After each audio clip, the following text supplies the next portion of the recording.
Mən Ruslan İskəndərov, Taimi Tarix üzrə təlimçi müəllimi. Bugün sizlər üçün qəbul tipli testlərin izahatını verəcəm. Keçək elə birinci testə. Uyğunluğu müəyyən edin. 1-ci Napolyon, 2-ci Mahmud fətəli şah verildi. Ümumiyyətlə, gəlin baxaq variantlara baxmış olaq. İngilislərlə bağladığı müqaviləyə əsasən Hindistan sərhədlərinin təhlükəsini təmin etmişdi. 1814-cü ildə söhbət Tehran müqaviləsindən gedir. Baba Şah belə bir şey etmişdi. Ona görə də deməli Baba Şaha A variantını yazmış oluruq. İngilis və Fransız donanmasına dəniz döyüşlərində məğlub olmuşdu. 1827-ci ildə Navarin dəniz döyüşündə 2-ci Mahmud məğlub olmuşdu. B variantında 2-yə qeyd etmiş oluruq. C variantına baxırıq. Apardığı müharibələrdən sonra Azərbaycana qeyri-müsəlman əhali köçürülmüşdü. Napolyon Avropada apardığı müharibələrdən sonra Almanlar köç etmişdi.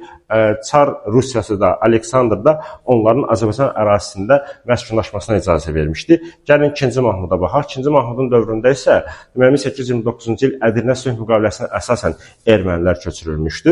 Baba Şahın dövründə də bunu deməyə ehtiyac yoxdur. Yəqin yenə təkrar olaraq deyək ki, 1828-ci ildə Türkmənçay müqaviləsi imzalanmışdı və Türkmənçay müqaviləsindən sonra Azərbaycana erməni əhalisi köçürülmüşdü. Ona görə C variantını oxşar kimi 4-ə yazmış oluruq. Çar 1-ci Aleksandrla sülh müqaviləsi bağlamaları. Napolyon 1807-ci ildə Tilsit müqaviləsini bağlamışdı. 2-ci Mahmud 1812-ci ildə Buxarest sülhünü imzalamışdı. Fətəli Şah isə 1813-cü ildə Gülüstan sülh müqaviləsini bağladığına görə D variantı da oxşar cəhət kimi gedir ora.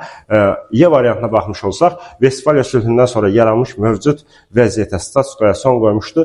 Napolyondan söhbət gedir ki, o deyək ki, apardığı müharibələr nəticəsində Avropada statikoya son qoymuşdu. Ona görə Y variantını da 1-ə götürmüş oluruq. Deməli, bizim cavabımız olur 1-ə Y, 2-ə B, 1-ə Y, 2-ə B, sonra gəlir 3-ə A, 4-ə C, D olduğuna görə cavabımız olur B variantı. Keçən növbəti sualın izahatına. Deməli, verilmiş xanlıqlardan hansılar haqqında məlumat verilməmişdi? Gəlin, xanlıqların ərazisini müəyyənləşək. 1 İrəvandır, baş tarifini yazaq. 5 Gəncədir, 4 Şamaxıdır, 3 Bakıdır, 2 isə Təbrizdir.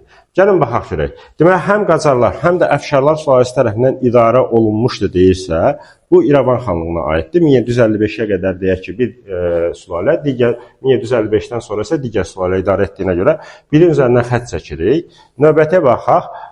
Qacar sülaləsinin yerli nümayəndəsi tərəfindən idarə olunurdu. Ziyadoğullar Qacarların yerli nümayəndəsi idi. Ona görə də Gəncə xanlığı haqqında məlumat verib, onu da üzərindən xətt çəkirik. Növbətiyə baxmış olsaq, 2-ci Rusiya-Qacar müharibəsi zamanı geri qaytarması mümkün olmamışdı. Deməli, Bakı qalasını geri qaytarmaq mümkün olmamışdı. Ona görə burada məlumat verilməyən 2 Təbriz, 4 Şamaxı haqqında məlumat verilmədiyinə görə cavabımız olur A variantı. Növbəti suala baxaq. Uyğunluğu müəyyən edin. Hörmətli müdavimlər, burada hökmən Şimali Azərbaycan ifadəsinə baxmaq lazımdır. Əgər baxmayanda test səhv getmiş olur. 19-cu əsrin 1-ci yarısı və 19-cu əsrin 2-ci yarısı.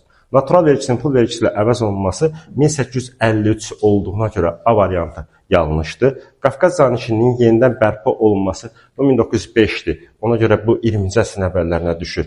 Bu da yanlışdır, götürə bilmərik. Sabitçə kəndlərinə mülkədar tabelisi adının verilməsi bu 1846-dır. 1846, ona görə 19-cu əsrin 1-ci yarısına düşdüyünə görə birdən, yəni seni götürmüş oluruq.